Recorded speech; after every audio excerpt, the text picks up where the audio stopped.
She was a cheerful California teenager ready to take on the world. She was a person that was full of life. She had a lot of plans, like she was a go-getter. But on a warm Saturday morning, she made a decision that proved to be her last. So what do you think happened that night? She had called me and told me, I'm okay, I'm fine. I think she was scared to come home because she knew she was going to be in trouble. That's for a young woman who would never get to celebrate her 18th birthday.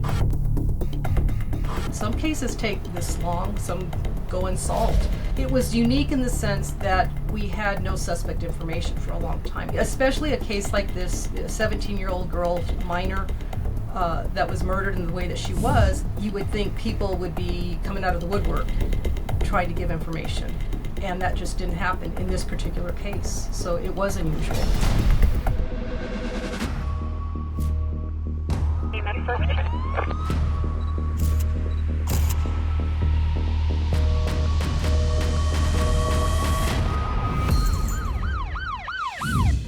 Hi, I'm Nancy O'Dell. Today's Crime Exposé takes us to Hacienda Heights, California. In this sunny bedroom community in southeastern Los Angeles County, motorists spotted the lifeless body of a young woman in a traffic intersection. Tracking down her murderers would take years until a very surprising source produced the evidence that would close the case for good. Her name was Gloria Gaxiola. She was the beautiful girl who now lay dead in a Southern California street. That's what is so tragic, my sister's death, that it wasn't natural. She was healthy. She had all her future ahead of her. She was almost 18 years old, and like many teenagers, she had an ever-changing checklist of things she wanted to do. She wanted me to take her to Vegas. She wanted to go to school. First she wanted to be a cosmetologist. Then she wanted to do cooking. And also, she wanted to fit in. She was kind of like a chameleon. She would go along with whatever was going on. And I was more like, no, don't go along with that, or don't do this. But she was always trying to be good to people. But this time, she left the house and had been gone for 3 days. She had called me and told me, I'm okay, I'm fine. I think she was scared to come home because she knew she was going to be in trouble. Gloria was in trouble, but it turned out to be worse than she ever imagined. Her disappearance was now the responsibility of the Los Angeles County Sheriff's Department. Her case was assigned to Tony Escamilla, an investigator in the Homicide Bureau. First stop, the home of Angelina Gaxiola, sister of the victim. My first contact with Angie was obviously to give her the death notification and explain to her and her family the information that we had at the time. And there was holdback information because as an investigator, in investigations, you don't provide all the details. So I gave her as much as I could. At the time, neither the investigator or the family knew that it would take 5 long years to figure out what actually happened to Gloria. It turned into years. I would try to call her anytime I had a new lead, or she would call me and provide me with information of possible leads and individuals to talk to. And that continued for 5 years. I really respected what she would tell me. The relationship was unique. It was different. Angie put a lot of trust in me with this investigation. Investigative legwork can require interview after interview across great distances. Like I went over throughout LA County, I spoke to at least 100 people. So when you conduct an interview, do you have a standard set of questions? If we're talking to the family, then we want to get background information on the victim. We need to know every little detail, good, bad, or indifferent. That helps with the investigation. We need to know who their friends are, where they work, where they go to school. One question went unanswered. Why? Why did the 3 men drive a terrified teenager into a nearby canyon and shoot her in the head? It may have been planned at the house, but there was no proof of that. There were no words to that effect, that what they were going to do. From what I heard, they just wanted to make her an example. Through our informant, based on what one of the suspects told him, they were going to go for a ride, and the suspect was upset at the fact that Gloria took off with his car at the motel. Now, the informant didn't take it that they were going to kill her, but he didn't know. And then it wasn't until after news, after her body was found and news reports, then he realized that's what they were going to go do. They didn't tell me because they were scared. They didn't want to get Gloria in trouble.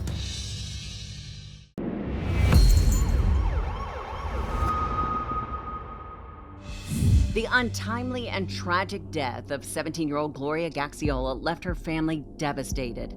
She was a teenager full of life who just wanted to fit in. It took 5 years of questioning and interrogating those closest to her, but investigators finally cracked the case and found out that her need to be accepted was also what led to Gloria's murder. It was a Friday night, heading into Saturday morning. Gloria was behind the wheel of a 4-door sedan. She was helping 3 new acquaintances make a business deal. The 3 males, she drove them to the motel where they were going to get their drugs. She's like, oh, I know where to get this, because she knew someone. For Gloria, this wasn't about scoring drugs. It was about scoring points with a different crowd. Well, I think it was the friends that she met at school, and I believe that they had connections with the older crowd, which then Gloria met and started hanging out with them. And my sister just didn't have that discernment. She just wanted to be cool with everybody. I think that's how she met these people. I think a lot of it has to do with being naive and then being with an older group of people. I think there was probably some manipulation. They took advantage of her. Unfortunately, Gloria had befriended the wrong sort of people. Not only were the 3 buyers doing a drug deal, but they weren't planning to pay for their drugs. They were going to snatch them from the dealer and escape by car. So then when it happened, it freaked her out because she was like, oh shoot, like you guys were not supposed to do this. But I don't think she knew how bad they are or who they are. Where she was 17, they were like in their 30s. I mean, they have a whole different mentality. They're so used to that type of life. My sister was just starting. I don't know that she knew that it was going to be an actual ripoff. I believe that she set it up so that they could get drugs. Realizing that her new friends were stealing the drugs, Gloria got anxious and drove away from the motel, leaving the 3 men alone and furious and without a ride. At some point in time, 2 of the defendants caught up with her or found her, and they drove back to a house in El Monte. One of the other defendants, I believe, either got a ride from somebody else or he had to walk back.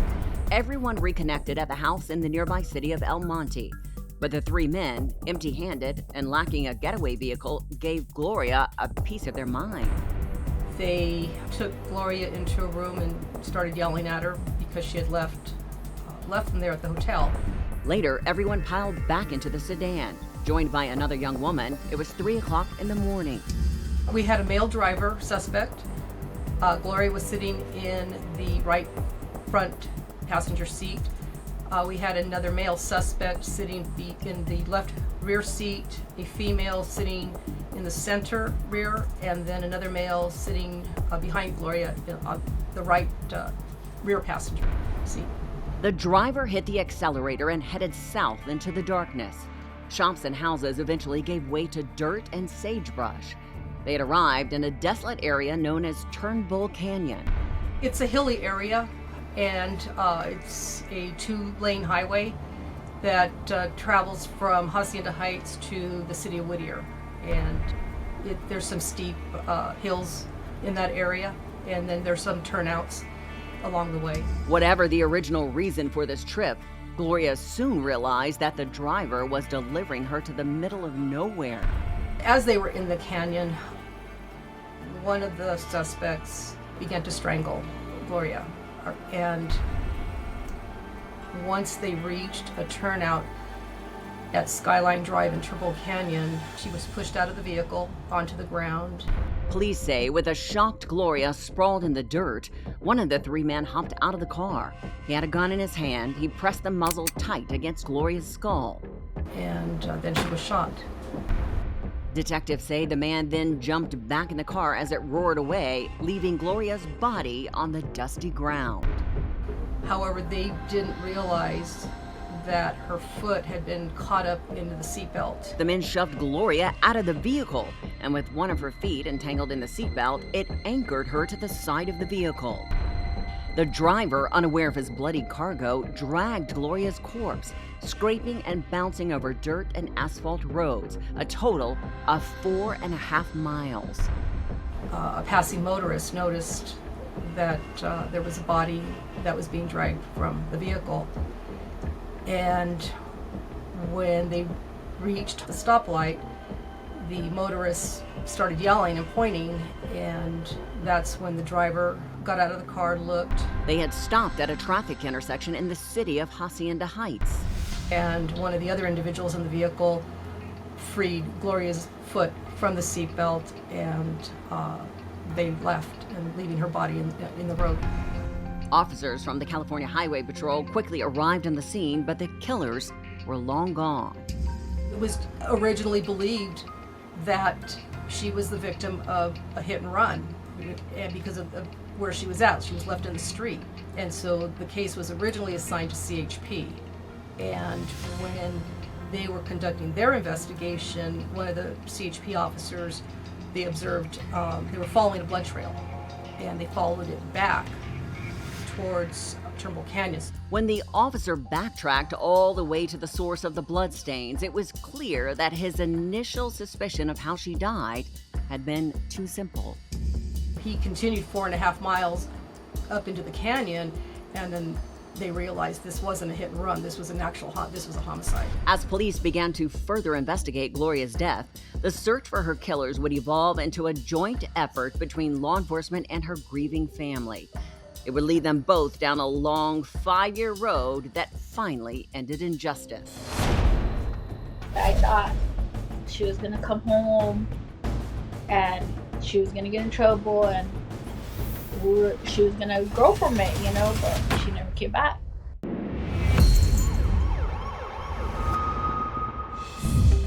It had been 5 years since 17-year-old Gloria Gaxiola was executed in a dust-choked canyon and dumped in a nearby street.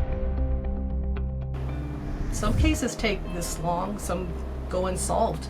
It was unique in the sense that we had no suspect information for a long time, and that was unusual. Especially a case like this, a 17-year-old girl, minor, that was murdered in the way that she was, you would think people would be coming out of the woodwork trying to give information, and that just didn't happen in this particular case.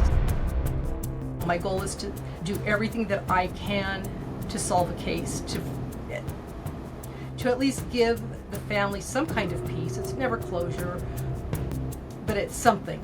And if I can do that or be a part of helping ease their pain, then that's what we do. After 5 years, the 3 men who murdered Gloria Gaxiola remain unidentified and uncaptured. But then, a whistleblower looking to clear his name suddenly came out of the woodwork and changed everything. And it was actually an inmate that had a friend who told him that she believed she knew who was responsible. So that inmate contacted us, and we went and spoke to him. So he figured that dropping some information might help his situation, like a favor for a favor. So did he tell you how to reach the friend? We spoke to the female who had that information, and then we started to investigate the individual that they believed was responsible. And again, that took a while because, again, you have to do background investigation. So one person led you to another who then connected you with somebody else. Probably 8 months later, I found him. He was incarcerated, and spoke to him and did an interview and learned that he wasn't the suspect at all, but he did know who the suspects were. Goodness, with all these people involved, I'm beginning to understand why it took 5 years to close this case. Well, we had our 2 victims of the robbery at the motel. Then we ended up finding the vehicle. Much later, we had the witness that was in the vehicle, the female witness, and then we have one of the suspects who had spoken to our informant and gave him some statements about what happened. at the hotel.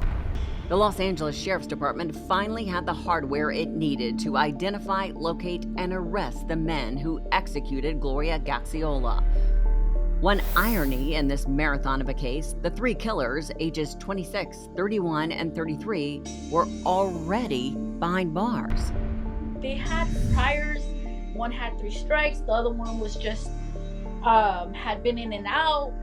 Their previous crimes included robbery, attempted robbery, parole violation, and drug possession.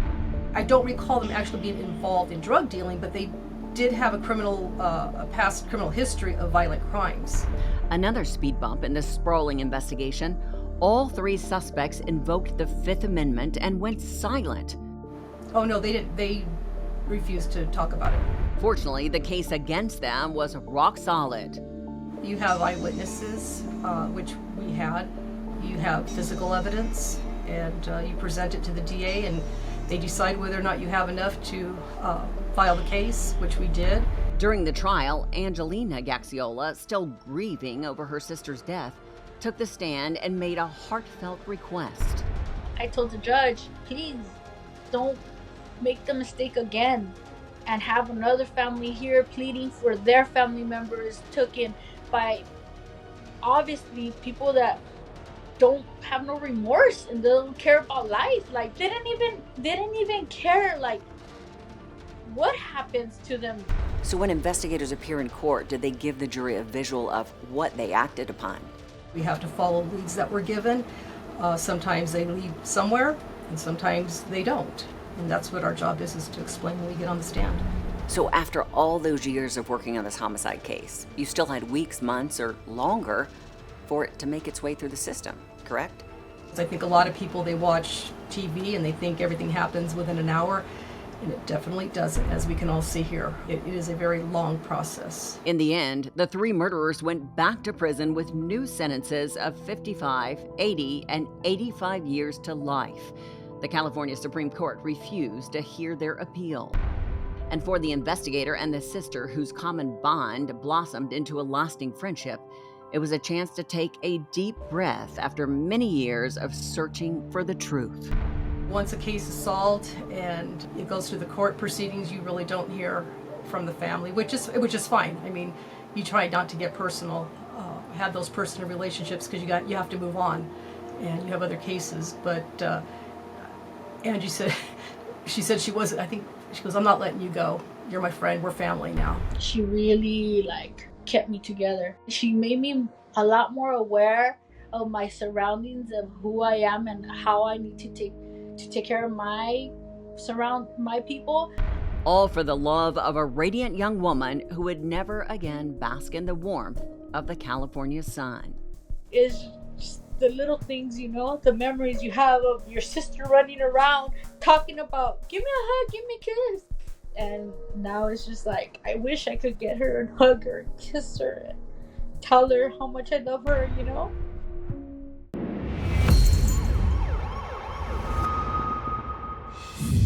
The murder of Gloria Gaxiola took just a split second in time, but for Gloria's family and the investigator who singled out her killers, the aftermath and the sorrow will never end. And now it is time for today's Safety Spotlight. Any parent can tell you that parenting a teen is not for the faint of heart.